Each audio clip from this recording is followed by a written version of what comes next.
ఈ భూమి ఎవరిదండి? ఈ పరిశుద్ధ గ్రంథం సెలవిస్తున్న విధముగా నరులది. అంటే మనదా కాదా? మనదేనా? నేను ఏకీభవిస్తారా? అందరికి తెలుసా తెలియదా? రెంటిల్లు ఉన్నప్పుడు మీ ఇంట్లో ఒక సమస్య ఉంది. మన రెంట్కి ఉంటున్న ఇంట్లో ఒక సమస్య ఉంది. ఒక సమస్య ఉన్నప్పుడు ఎవరికి చెప్తారు?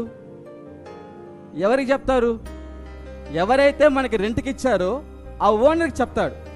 అవునా కాదా? ఆ ఓనర్ వస్తాడు, ఇంటి దగ్గరికి వచ్చి బెల్లు కొట్టి పర్మిషన్ తీసుకుంటాడా? తీసుకోడా? బెల్లు కొట్టి పర్మిషన్ తీసుకుంటాడా? తీసుకోడా?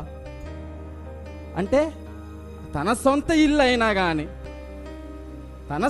అయినా కానీ ఆ వ్యక్తి మనము పర్మిషన్ ఇస్తేనే లోపలికి రావడము జరుగుతూ ఉంది.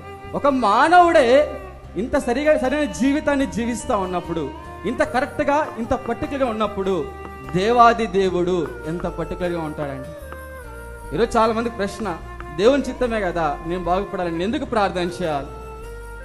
దేవుడు నాకు వాగ్దానం ఇచ్చాడు కదా, నేను ఎందుకు ప్రార్థన చేయాలి అని అంటే, పరిశుద్ధాత్మ దేవుడు ఈ భూలోకంలో నీ పక్షాన కార్యము చేయాలి అని అంటే ప్రార్థన చేస్తేనే అన్న భూమి మీద కార్యమును చేయగలడు. ఎందుకు? ఈ భూమి ఎవరికి ఇచ్చాడు?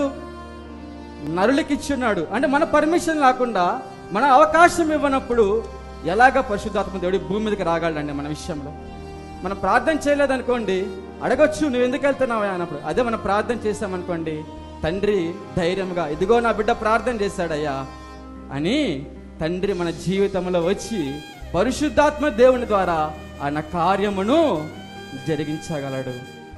ఎంతమంది ఈరోజు ప్రార్థన చేస్తా ఉన్నాం?